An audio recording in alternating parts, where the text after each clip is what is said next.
Yeah, and I'm sure we'll fit in a couple more plugs about why you should study improv. But I can say for me personally, it really has changed my brain. It's made me very decisive. It's when it comes time to having to like generate material or ideas, improv has changed my brain. It's incredible. Absolutely. So Station Theater, if you go to their website, there is a whole tab, a whole special section of the website for your diversity and equity program. So there's something very intentional that you have done at Station. So can you tell us, like, how did the diversity and equity program start? So it started with one of our, a couple of our members. I definitely credit Jessica Thompson-Falla for a lot of the work that she's done. We decided that we wanted to literally put our money where our mouth is and started offering scholarships and fellowships. But we wanted to do it from the perspective of tell us how your voice is underrepresented on our stage. So it's not, we have a certain number of people that we need to bring in. It really is, hey, let's get more voices so that more people can be heard. And so, we've done a whole lot with LGBTQ programming. And then we have some incredible troops. Can't Tell Us Nothing is absolutely one of my favorite troops in Houston. And they are an all-black troop. They've been around for 10 plus years, but they are fantastic. And we're constantly working to improve the diversity within the theater itself, but also within our faculty. Because if your faculty doesn't represent the makeup of the city that you're in and your student body, then you're not really representing everybody that well. Right. And, to be frank, like a lot of things that maybe some of us enjoy, improv comedy as a whole is a very white area. But I think that it's telling at Station, when you go to Station Theater, you will see a variety of perspectives on stage. And I'm sure there's work to be done, like Always. we've talked about, but I don't think it's ever going to stop. It never stops. Yeah. It's unceasing, right? But we and you have really created the stage for Station Theater to look more reflective of Houston, which I think is wonderful. Well, and I think a lot of that is trying to create a safe space for people to express themselves too. You want to be very careful that people are not afraid to be vulnerable. And, you're getting up on stage and it's just two of you. You don't have any idea what's going to come out of your mouth or your scene partner's mouth. And so you really need to set the space up as being something that is very supportive. So that's one of the things that we definitely try to do.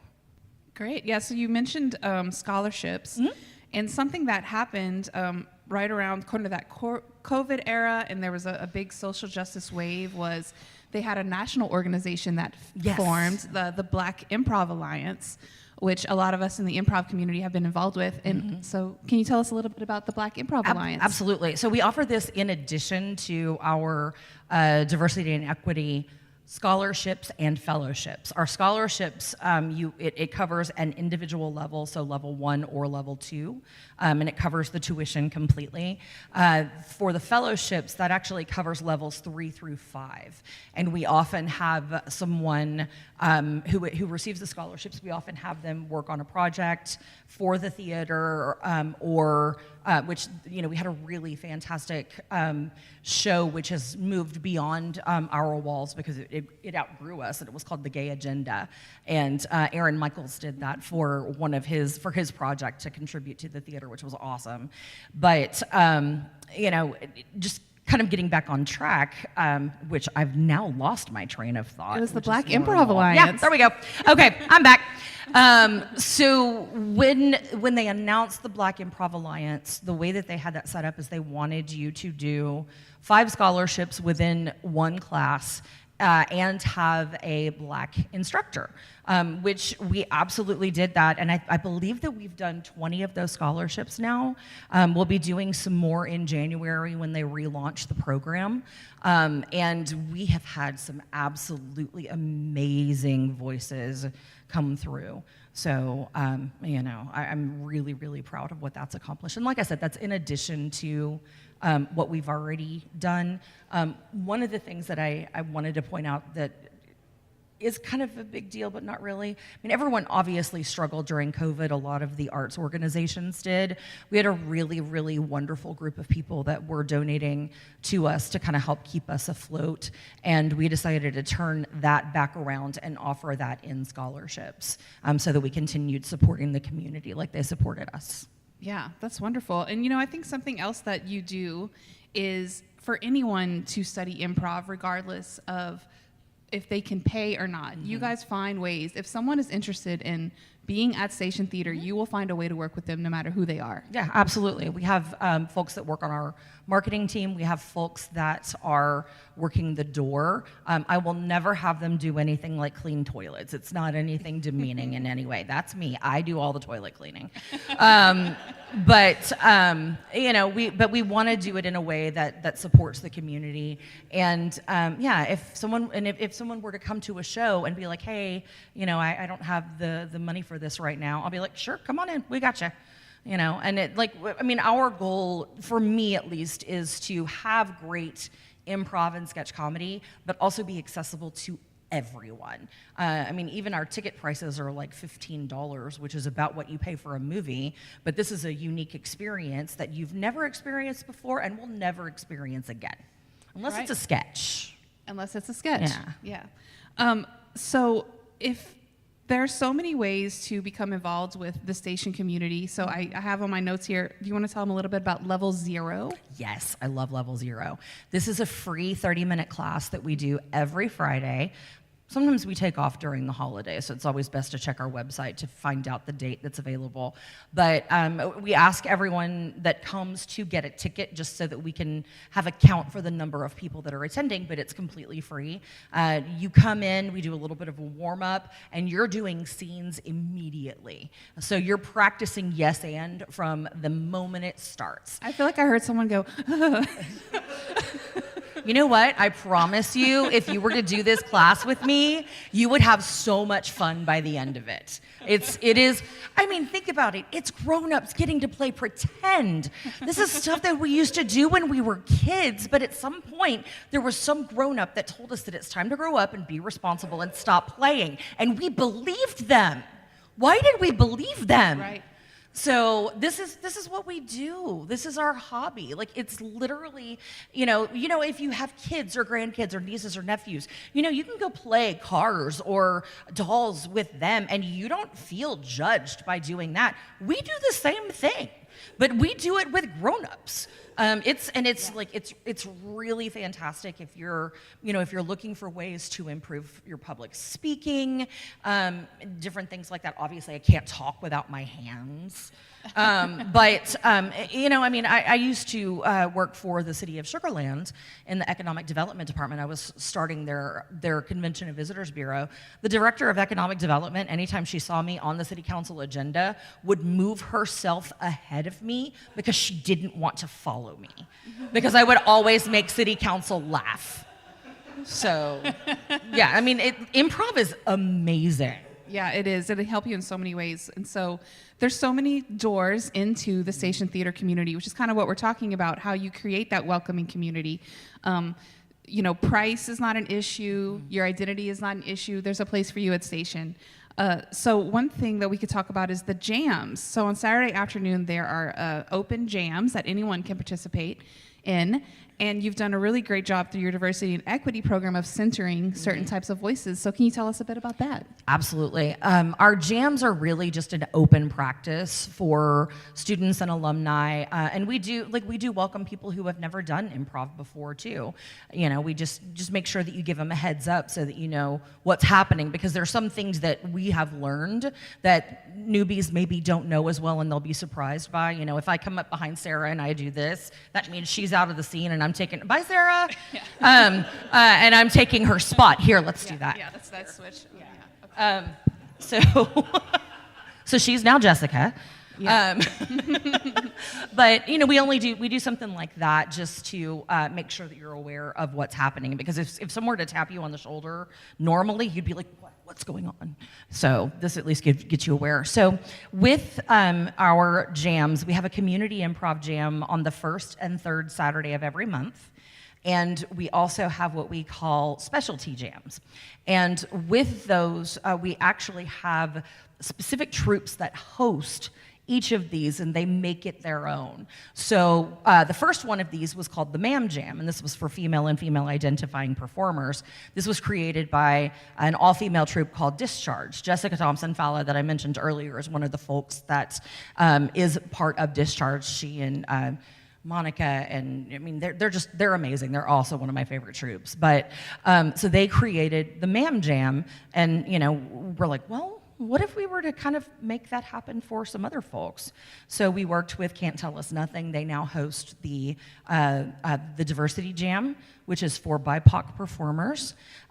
We also have the Queer Improv Jam, which is for LGBTQIA.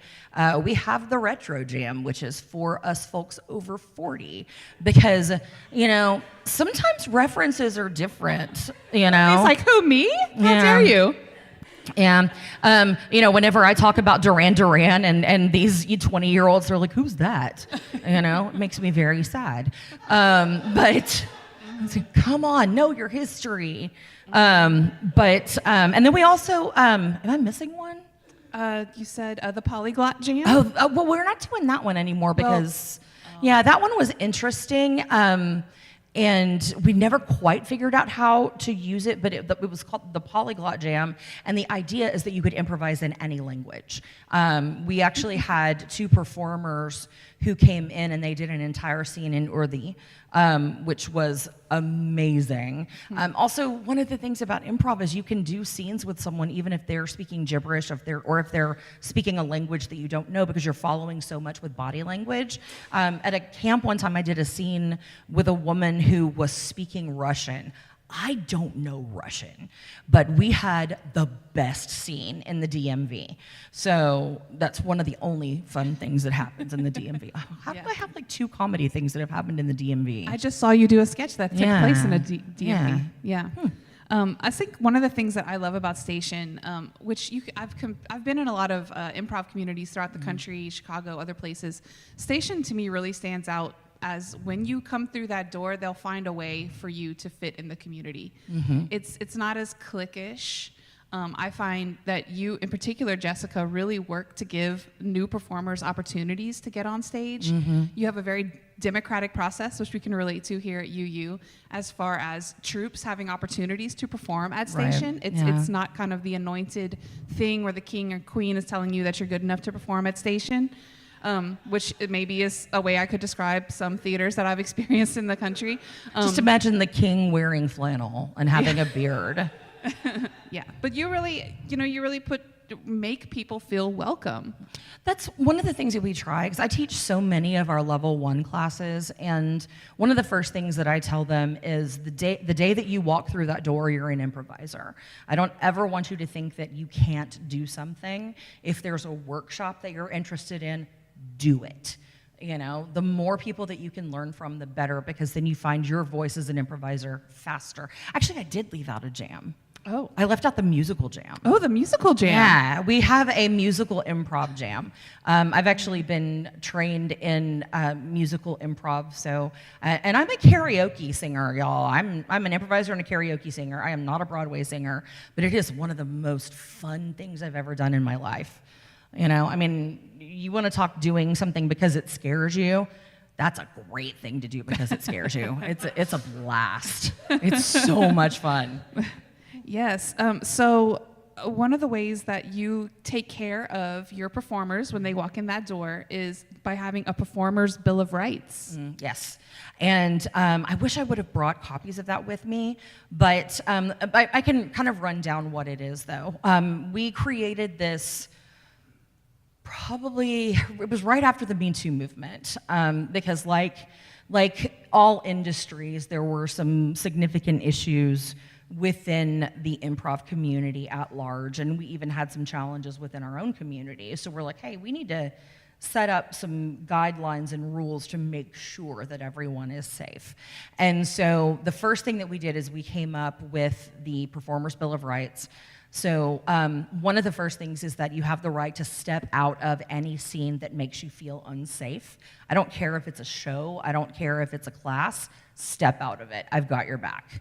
Another one is you have the right to report anything to any faculty member. I even tell them if I've done something wrong, you're welcome to talk to me. If you're not comfortable talking to me, please talk to Roger. You know, and we go into it from the perspective of assuming that it's a mistake, and we can have conversations about it, and we can hopefully repair what has been done. Thankfully, we haven't had a lot of challenges with this, but sometimes people in classes just don't mesh with each other, and so there is a little bit of that people managing thing that we have to pay attention to as well. There's other things like there's no dating faculty within the community. Specifically with students. A lot of us live at the theater practically, so not that I've dated anyone within the theater, but I don't. You don't have time to date me, Jessica. I don't. I'm just picking on. I'm out turning my hair blue when I can. Why not? Also, and that you have the right to report anything that you've witnessed as if it happened to you as well. We also have anonymous forms where people can submit information if they, if they don't want to identify themselves. I always ask if someone talks to me about something, is this okay if I share with Roger? Is it okay? Roger's my business partner, by the way. I know I've mentioned him a couple of times. And I was like, is this okay if I share your name? If they say no to either of those things, I won't. But it's always, Roger and I have a really great partnership, and we talk about everything. But I'm very lucky to have him as a business partner. And I know there's more things because there's 10 things on there. No, that's okay. This is a short 15-minute presentation. Yeah, that's true. That's true. So that's okay. But I will say, you mentioned to me, which I was very impressed, that the Bill of Rights that station came up with was adopted across the country. We had a lot of theaters that used our Bill of Rights for inspiration. One of my favorite theaters was Huge Theater in Minneapolis. One of my absolute favorite performers, Jill Bernard, and favorite humans. We have this kind of Facebook group that we all work in, and we trade information. So a lot of us have borrowed codes of conduct and made it our own. But Huge Theater, which unfortunately was one of the biggest improv theaters probably in the world, I would say. They closed down recently just because of some financial stuff that happened to them, some unexpected expenses. But they took our Bill of Rights and added to it. And Huge Theater is known as a leader in the improv community because of Jill. And so it was kind of flattering to go, hey, they used our stuff. That's really cool. That is very flattering. So one other thing I have in my notes here is something that you do to create community is that when someone joins a class, a level 1 class, you do your best to keep that group together. Yes. There's a lot of other communities that they'll be like, hey, we're starting a class on this date, join.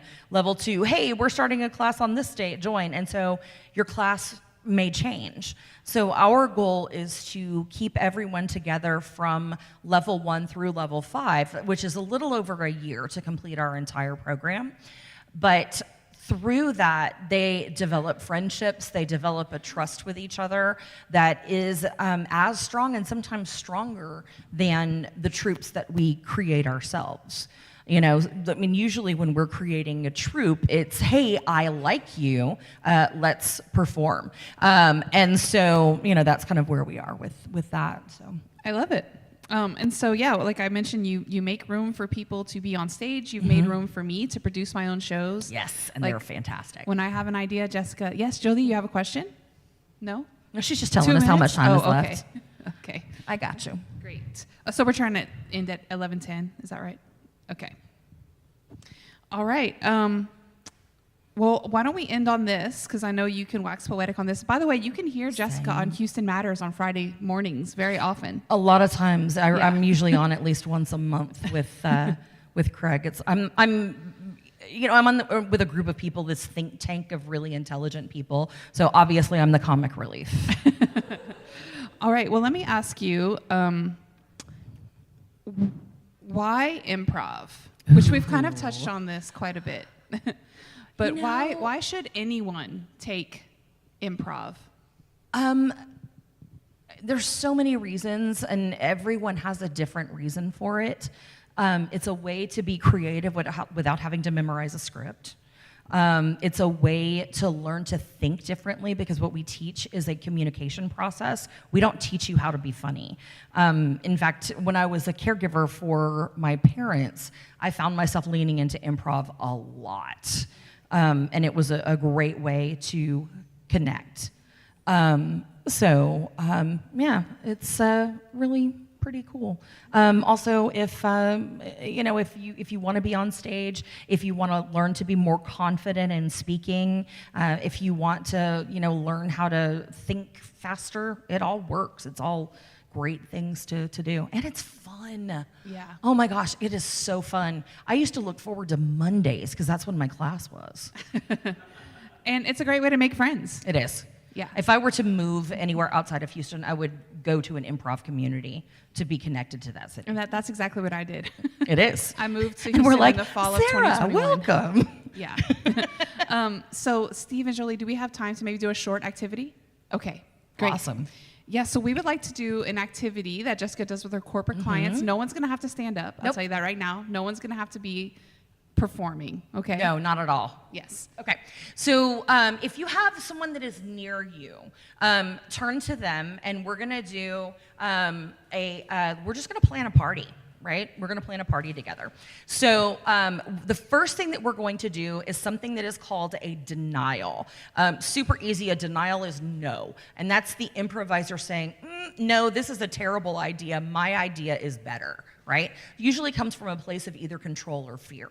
So what you want to do is look at your partner and go, hey, I would like to have ice cream at my party. No, there's too many lactose intolerant people. That's just not okay. So what do you want instead? I think that we should have air cake. Oof. No, air cake doesn't have any flavor at all, and it floats away. Yes, but it's safe. We won't offend anyone if we just Okay, eat air. well, instead, I would like to have, how about we have a room full of puppies that we can pet? I'm a cat person. Yeah, right? So we're gonna intentionally say no. And y'all aren't gonna have to do this for a long time. You're gonna pick it up really, really quickly, right? So say what you want at your party, then the other person is going to say no, say why you don't want that at your party, and then make sure you say what you want instead. So those are the 4 things that you're responsible for. I'm gonna give you less than a minute on this, so just go for it. you can't mess it up. Nope, you can't.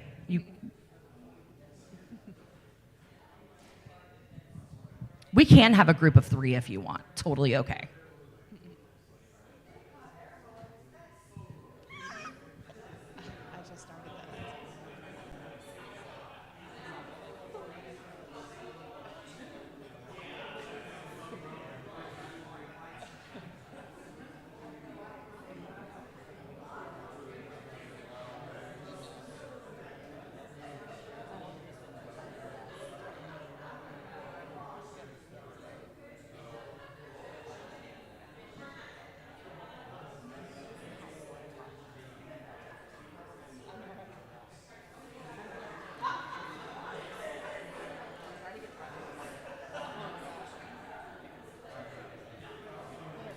All right, I think we probably have a pretty good idea of what this is, right?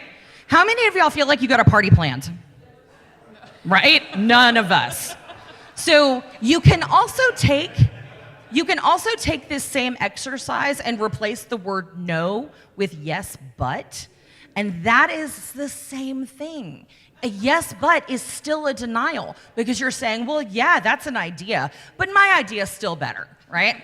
So if you think about it like Legos or bricks, here is my idea. Yeah, no, I don't like that idea. Here is my idea. No, I don't like that idea. Here is my idea. You're not building anything. So I want you to flip it now. We're going to flip to the concept of yes and. So in improv, it's we have We have 1 minute left, 30 seconds up here. Okay, so everyone, rather than saying no, I want you to say yes, that's a great idea, and let's also have this. Turning you loose right now. Say yes. Say yes. Agree. I'm sure we can get away with it. Yeah, we'll be fine.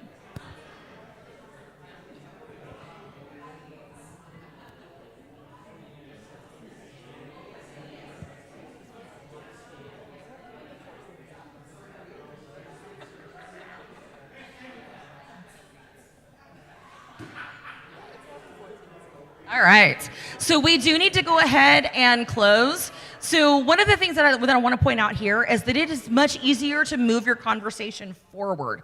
Also, y'all are now improvisers. Congratulations. Yes, you all just did improv.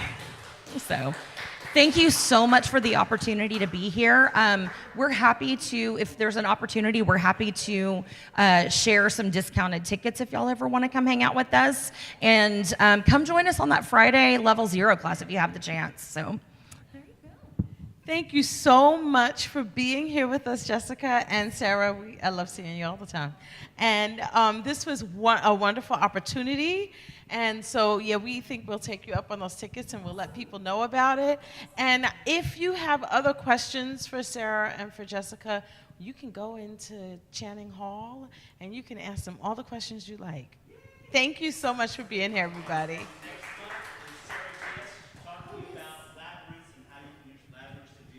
No one heard you.